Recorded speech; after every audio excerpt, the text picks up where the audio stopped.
Alô, amigos, estou aqui hoje com meu amigo Igor Anzol, professor de Educação Física, uma pessoa dedicada a levar saúde e bem-estar para as pessoas.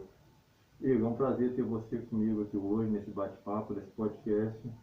Eu gostaria que você falasse um pouco, nesse tempo pandêmico que a gente está vivendo, qual a importância do exercício físico, qual a importância do combate ao sedentarismo nesses tempos tão difíceis que nós estamos vivendo. Perfeito, gente. Bom dia, boa tarde, boa noite aí, boa madrugada, não sei que hora que vocês vão nos acompanhar. Fico aqui, quero agradecer já ao Ed, que fez o convite para estar participando aqui desse momento com vocês. Como eu disse, eu sou profissional de educação física e nosso objetivo é sempre promover saúde, né? E no tempo de pandemia, a gente observou que os níveis de sedentarismo realmente não baixaram, mas ao mesmo tempo a gente viu quão importante é ter uma rotina regular de atividade física, né? A gente acabou, principalmente no início da pandemia, ficando um pouco fechado, ficando um pouco recluso, né, Ed? Então, Exatamente. o que que aconteceu? A gente precisou, as pessoas começaram a sentir a necessidade de, de se movimentar. As pessoas saíam para trabalhar, começaram a fazer home office, algumas pessoas acabaram, precisaram, não é que precisaram, né? Na verdade, às vezes não ficaram sem trabalho até Sim, sim. e ficaram numa rotina o dia inteiro ali, tendo uns problemas de ansiedade, algumas pessoas desenvolvendo algum tipo de depressão, algumas pessoas tendo aumento do peso, e a gente sabe que isso tudo vai acarretando muitos e muitos malefícios, né, pro nosso organismo. Irmão, deixa eu te fazer uma pergunta. Qual o que você viu assim em questão de idade? Qual a faixa etária que tem sido mais atingida nessa questão do sedentarismo, principalmente nesse momento que nós estamos vivendo? É criança, é adolescente, é jovem, é idoso? Ou a gente pode falar que é geral? Inicialmente, ótima pergunta. Inicialmente, a gente percebeu é, um foco muito grande nos idosos, né? Principalmente pedimos para eles não saírem de casa e tal. Então, geralmente eles já não tinham atividade deles. Então, no início, os idosos eles acabaram se sentindo muito pelo fato também de não poder frequentar os locais onde eles faziam exercício, né? Sim. Então, exemplo, alguns idosos que frequentam a academia não podiam ir. Alguns idosos que iam para a praça para fazer uma caminhada, algum outro exercício, não podiam ir.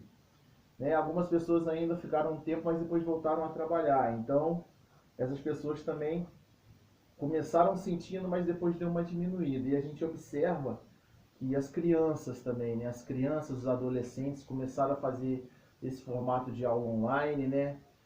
E algumas escolas também não estavam desenvolvendo esse tipo de atividade, então a gente sentiu que as crianças ali também acabaram tendo um resultado bem negativo em relação aí à inatividade física. Não, é verdade. A gente vê muito e hoje em dia com essa questão de jogos online, né? Essa questão, a criança e o adolescente têm ficado muito preso ao computador, né? Ao telefone e aquelas atividades físicas, bolinha de gude, peão, quando a gente, como a gente conversava, soltar pipo, o próprio futebol tem ficado de lado, né, Igor? Perfeitamente. Isso daí até antes da pandemia, né? Antes da Sim, pandemia sim. as crianças já estavam se dedicando bem mais aí ao mundo virtual do que do que no mundo nesse mundo real aí dessa questão de sociabilização aí em relação a ter contato com os amigos, né? Então, as crianças realmente hoje em dia estão preferindo muito mais as telas do que um jogo de futebol, um vôlei, uma brincadeira, esses encontros que a gente costuma ter com os nossos amigos, né? E no período da pandemia acabou piorando um pouco, né? Porque pelo fato de realmente não poder se encontrar por conta da prevenção da Covid, né? Então acaba que as crianças realmente ficaram mais viciadas, se pode se dizer assim, nas atividades de tela, né? Então a gente percebe que isso daí tem aumentado cada vez mais. Irmão, e o que que a gente assim pode, né, você como profissional da área também e como pai, é, o que nós como pais podemos estar fazendo para contribuir, né? Perfeito. Lógico que tem a questão da regra, mas muito mais para conseguir conquistar essas crianças para que elas possam praticar mais exercício e ficar menos tempo no celular. O que que você uma sugestão para mim, para todos os pais que estão nos ouvindo e nos assistindo. Perfeito, perfeito. Olha, como a gente falou assim, né? Eu também sou pai, além de professor, aqui em casa a gente tenta negociar.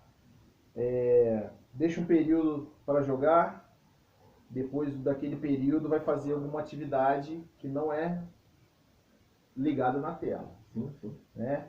E outra coisa, né? A gente, quando possível, né, reservar pelo menos um período do dia, 30 minutos, uma hora, de repente menos tempo, ou pegar um período ali para estar incentivando as crianças a fazerem algum tipo de brincadeira. Uma coisa que eu observo aqui em casa, né?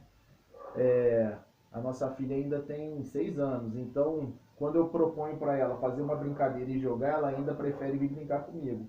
Então a gente convidar para jogar, se a gente for sair, evitar esse comportamento sedentário. Então, exemplo, às vezes eu costumo fazer indo sempre de carro, de moto, talvez. Eu pegar meu filho, se eu for ter que fazer isso em 10 minutos a pé, pego meu filho, levo para dar uma andada para lá, levo para dar uma andada, de repente tem uma pracinha que está vazia, leva ele com máscara, leva seu álcool, a criança consegue dar uma brincadinha ali. E dentro de casa também, estimular a fazer uns jogos, não só em questão da questão física também.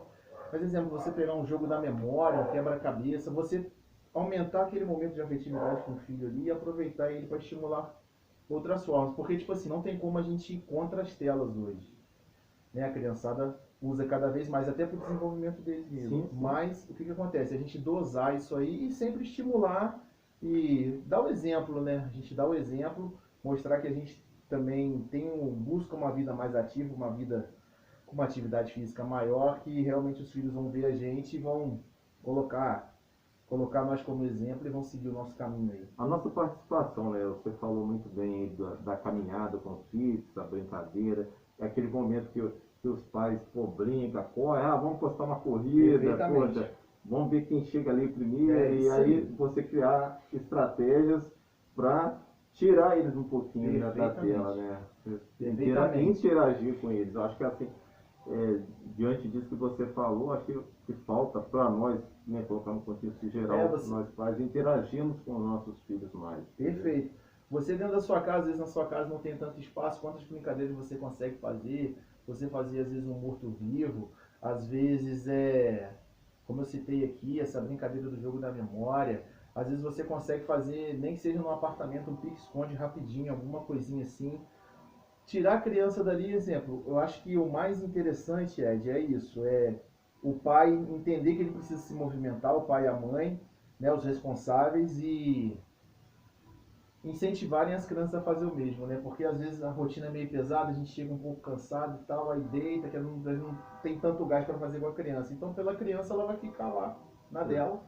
Então, a gente tentar buscar um dia de cada vez ali, fazer com que a vida, porque tem a questão do exercício físico e da atividade física. O exercício é aquela tarefa propriamente dita do exercício. A atividade física, eu não consigo ter meu dia mais ativo, igual eu te falei. Às vezes aquilo que você costuma fazer de carro, que você vai até aqui embaixo e volta, você pode estar tentando fazer isso a pé. Às vezes se você mora numa casa num prédio que tem um elevador, de repente você consegue subir ou descer algum lance de escada, né? Então, um exemplo, você consegue fazer com que seu dia fique mais ativo. Mas o momento da brincadeira também é indispensável, né? Então, se a gente conseguir pelo menos um período do dia se dedicar a esse tempo, colocar lá organizado dentro da nossa agenda e colocar aquele período para se dedicar, nem que seja 15, 20 minutos para a criança, vai ser sensacional. Não, o seu exemplo foi muito bom, que além da questão física, você consegue trabalhar o emocional e o psicológico também, a questão da afetividade, né? A questão mesmo da interação familiar ali, pais e filhos, irmãos, aproveitar esses momentos também, né? Nesse momento tão difícil que todas as famílias têm passado, a gente aproveitar esse momento, além de fazer atividades físicas também, né? Cuidar um do outro, brincar, se alegrar, né? Participar, interagir. Isso é muito bacana. Igor, gostaria de agradecer primeiramente, irmão, por você ter participado, né, do programa do ED, esse programa do Direto ao Fato, um programa que tem a intenção de levar mensagens boas, como a gente está levando hoje para as pessoas. E eu gostaria que você deixasse sua mensagem final, uma mensagem de esperança, de fé, de carinho, para todos que estão nos assistindo. Então, Ed, obrigado, cara. Obrigado pelo convite. Sucesso aí pro programa. Obrigado, irmão. Vida longa e é isso mesmo. Gente, então, o que eu tenho para dizer é que a gente tem que ter fé, que isso vai passar, não desesperar. Enquanto isso, a gente mantém aqui os cuidados, é máscara, é álcool, é distanciamento, até todo mundo ser vacinado, tomar as 2 doses de vacina. A gente vai se cuidando, vai pro dia a dia se cuidando. E faça exercício físico de forma regular, procure profissional. Na internet tem muito treino, menos o seu treino. Então existem vários profissionais que desenvolvem vários trabalhos aqui na nossa cidade, na nossa região, até pela internet. E que o exercício físico ele é benéfico em todas as faixas etárias, desde as crianças, os adultos, os jovens, os idosos, enfim. É importante você ter esse apoio profissional para você fazer o exercício físico de forma regular, você ter o seu exercício, o seu plano de treinamento específico para você. Você não precisa treinar igual um atleta para você ser saudável. Isso aí, você busca saúde e um dia de cada vez a gente vai vivendo e logo logo, se Deus quiser, a gente já vai retomar uma vida normal. Tá bom? Obrigado mais uma vez e até o próximo podcast aí. Obrigado, gente. Até a próxima. Deus Valeu. abençoe. Tchau. Amém. Um abraço. Tudo de bom.